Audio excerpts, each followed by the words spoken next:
শুভ দুপুর বন্ধুরা, আবার অন্য দিনের মতো রান্নার একটা ভিডিও নিয়ে এসে গেছি তোমাদের সঙ্গে শেয়ার করার জন্যে। তো চলো আজকে দুপুরে মেনুতে আমি কি কি বানিয়েছি রান্নাতে তোমরা একটু দেখে নাও।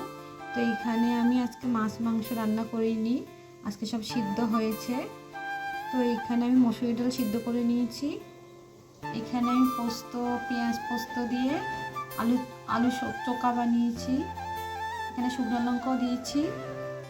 এখানে আমি থোড় বানিয়েছি, আলু আর থোড় বানিয়েছি, সর্ষে শুকনো লঙ্কা ফোড়ন দিয়েছি আর লাস্টে ঘি দিয়েছি।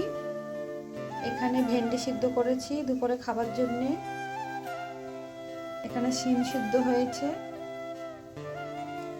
এখানে কুমড়ো সিদ্ধ করেছি। তো আমার আজকে দুপুরে মেনুগুলি কেমন হয়েছে তোমরা কিন্তু কমেন্টে জানাবে।